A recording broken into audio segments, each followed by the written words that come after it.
Welcome once again to our School of Biblical and Jewish Studies. We have been looking at the Israel-Palestinian issue, as mentioned in the last session, the last class. The previous administration, President Barack Obama's administration, was extremely anti-Israel. Well, things have changed. With the election of Donald Trump as President of the United States in November of 2016, there's really been a profound shift in the United States' support of Israel. Again, especially as you compare that to the animus of the previous administration.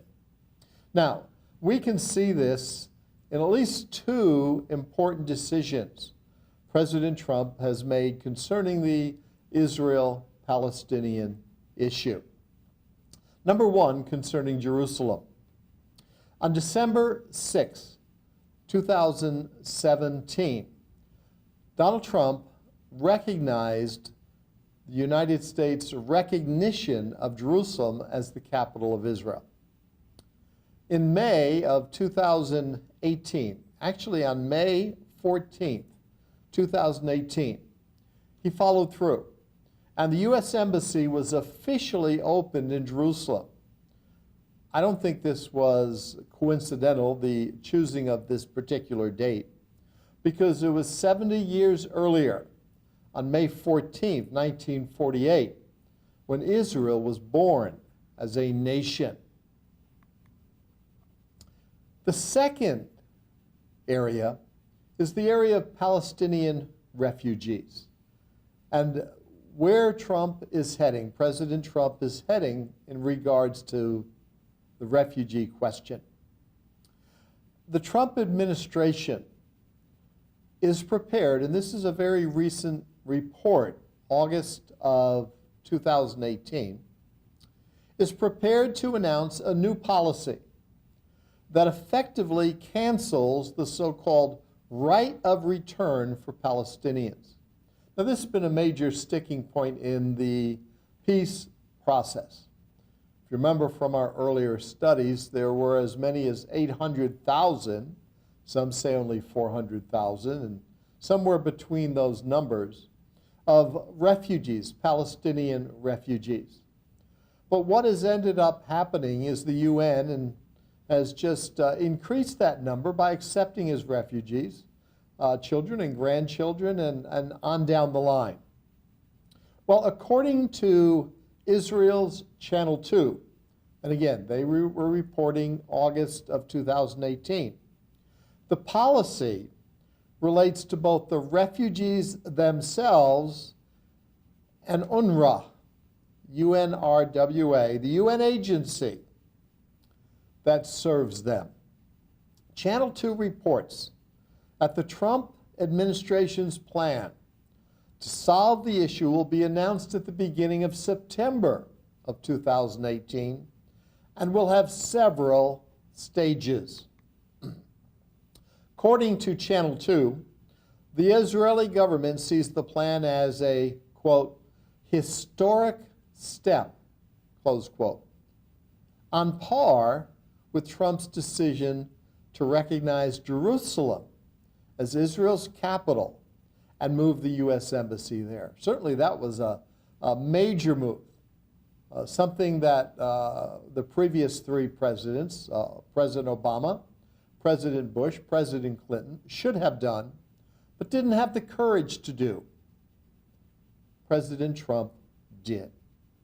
Well, they see this move, if in fact it does take place, and reporting is it will, as effectively taking the refugee issue. That's one of the thorniest questions concerning the Middle East conflict, off the table. Actually, I have read today that with this announcement, Mahmoud Abbas, the head of the Palestinian Authority, has greatly walked back his views on the refugee issue. That speaks to the ability to negotiate, and the reality of the facts on the ground in Israel. Well, this was reported by United with Israel August 26, 2018. Very important move if he follows through, and he most likely will, it seems. These two major issues. Now, there are many ultra-Orthodox Jews in Israel. They see Donald Trump's presidency as a prophetic sign of, quote, the end of days, close quote, including the building of the third temple. Actually, in honor of this act, the moving of the embassy to Jerusalem by President Trump, there was a coin minted to celebrate this. It is referred to as the Temple or the Trump-Cyrus coin. And you can see on the left there the face of the coin. The back has the temple itself. But the picture there is a picture of Donald Trump and of the king of the Mede-Persian Empire, Cyrus. He was the one that allowed the Jewish people to go back to rebuild the temple and to the land. They see, the ultra-Orthodox in Israel, Donald Trump as a latter-day Cyrus. Enoch Lavender wrote an article, Trump and the Third Temple, in February of 2017. He said the Jewish Temple Mount movement are excited over the recent election of Donald Trump. They know very well that rebuilding the Jewish temple in today's world would be a dangerous and politically incorrect task. In their view, if there is any modern political leader with the guts and determination to stand behind such a project, it could be President Trump. Key figures in Israel's temple movement certainly are optimistic that Trump's victory could be the catalyst needed to bring their dream to reality. Within days of the election victory, longtime Temple Mount advocate and now prominent member of the Israeli Knesset, Rabbi Yehuda Glick, issued a public call inviting Trump to visit the Temple Mount. This call was followed days later by an open letter from the reconvened Jewish Sanhedrin. The open letter addressed both Russian President Putin and the new U.S. President Trump, asking them both to fulfill what they called the Cyrus mandate of enabling the rebuilding of the temple. Lavender goes on in the article. Rabbi Hillel Weiss, who serves as spokesman for the Sanhedrin, explained that Donald Trump's rise to power had made the eternal Jewish dream a very real possibility. Trump's strong stand in support of the Jewish claim to Jerusalem and the West Bank, biblically known as Judea and Samaria, has led to the Sanhedrin believing that he could also support full Israeli rights to the Temple Mount. Jewish leaders, he says, have pointed out that the gematria, the numerical value, in Hebrew, the numbers are the letters, Aleph, 1, Bet, 2, and so on. And gematria, seeing a numerical value in a name or a phrase. But the gematria of Donald Trump's name equals that of the phrase Mashiach ben David, Messiah, son of David.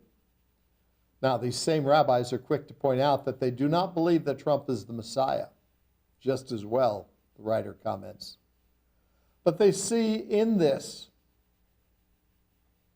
kind of a prophecy, if you will, certainly not from God, but that Trump perhaps has been brought on the scene to enable the rebuilding of the temple.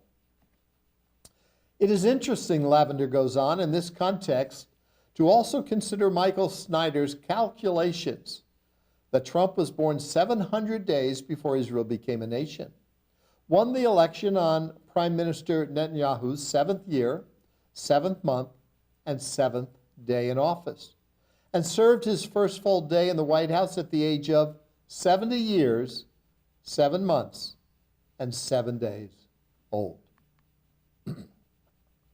While we should be careful of reading too much into these numbers, Enoch Lavender says, it would seem that God himself has had his hand on the unusual rise of Donald Trump, and if so, would have a particular purpose for his presidency. Could these Jewish leaders be right that Trump could have a Cyrus call on his life?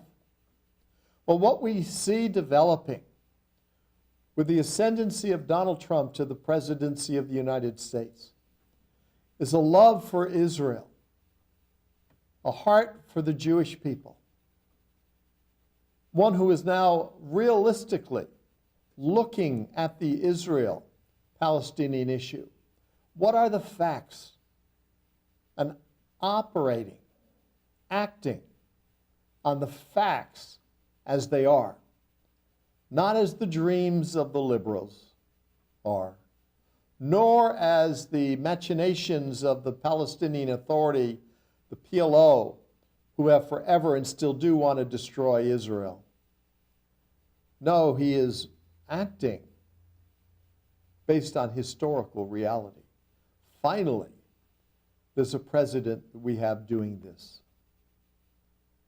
Where's all this leading? What is on the agenda next? Our final lesson in this look at Israel and the Palestinian issue. We'll look at some of the prophetic implications around all that we've been considering. And so until next time, shalom.